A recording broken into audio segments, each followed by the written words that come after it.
చీలి సింగయ్యకు భార్య, 2 పిల్లలు. కష్టపడి పనిచేసి సంపాదిస్తే కానీ గడవని పరిస్థితి.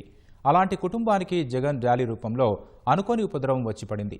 అభిమాన నేత వాహనం కింద పడి ఆయన ప్రాణాలు అనంత వాయువుల్లో కలిసిపోయాయి. సింగయ్య మరణాన్ని ఆయన భార్య, పిల్లలు జీర్ణించుకోలేకపోతున్నారు.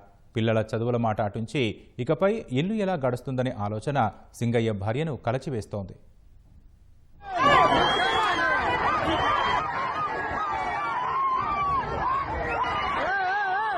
గుంటూరు జిల్లా వెంగళాయపాలెనికి చెందిన చీలి సింగయ్య ఈ నెల 18న ఏటుకూరు వద్ద మాజీ సీఎం జగన్ వాహనం కింద పడి మరణించారు. వృత్తిరీత్యా ప్లంబర్ అయిన సింగయ్య రోజువారీ వచ్చే కూలి సొమ్ముతోనే కుటుంబాన్ని పోషించేవారు. అత్యవసరాల కోసం 2 లక్షల మేర అప్పులు చేసిన ఆయన వాటికి వడ్డీలు కడుతూ నెట్టుకొస్తూ వచ్చారు. రోజు ఉదయాన్నే పనికి వెళ్లే సింగయ్య జగన్ పల్నాడు పర్యటన రోజున గుంటూరు మీదుగా వెళుతున్న విషయం తెలుసుకుని అభిమానంతో ఆయన్ని చూసేందుకు వెళ్లారు. రహదారి పక్కనే ఉన్న సమయంలో జగన్ వాహనం కిందపడి మృతి చెందారు.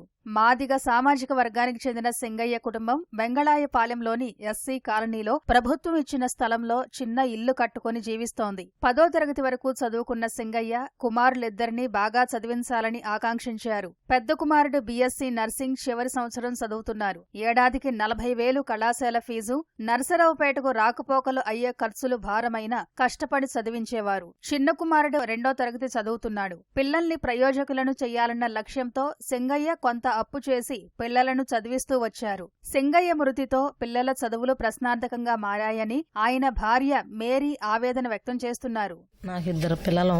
ఇప్పుడు నా కుటుంబాన్ని ఆయన క్షణంగా చనిపోయాడు. చనిపోవడం వల్ల నా కుటుంబాన్ని, నాకున్న సమస్యలు ఏంటంటే నా కుటుంబం నా భర్తే కాబట్టి ఆయనే ఆధారం. నాకు పైపులు పనిచేస్తాడండి, పైపులు పనిచేస్తాడు. మాకు వచ్చే ఆయనకి ఏమొస్తాయి 500-600 వస్తాయి. ఆ కూలి మీదే మేము బతకటం. నేనైనా ఒకరోజు పని ఉంటే రోజు వెళ్తాం, లేకపోతే లేదు. మా కష్టం మీదే మా పిల్లల్ని నేను పోషించుకోవాలి. ఇప్పుడు నాకు ఎవరూ లేరు. మా అత్త మా మగడ లేరు. పిల్లలకు నేను, నాకు పిల్లలు తప్పనిచ్చి మాకంటూ పెద్ద దిక్కు ఎవరు లేరు. అవలేదు. బాయ్కి ఇంకొక సంవత్సరం ఉంది. బీఎస్సీ నర్సింగ్ చదువుతున్నాడు. చిన్న ఆయన 7 సంవత్సరాల అబ్బాయి 2వ తరగతి చదువుకుంటున్నాడు. తను కూడా చదువుకున్న ఆయనే. పిల్లల్ని నేనంటే నా చదువు ఇది అయిపోయింది, పిల్లల్ని చదివించుకోవాలని పెద్ద చదువుకున్నాడండి. పిల్లల్ని చదివించుకోవాలి అని ఆశ. మా పెద్ద పిల్లోడు చదువు అయిపోద్ది అని మేమెంతో ఆశపడ్డాము. 1 సంవత్సరం చదివించుకుంటే చదువు అయిపోయింది. వాళ్ళు ఎగ్జామ్ టైం కల్లా డబ్బులు మొత్తం పూర్తిగా కట్టాల్సిందే. లేదా హాల్ టికెట్ కడితేనే ఇస్తారు, లేకపోతే ఇప్పుడు 40,000 కట్టాలి.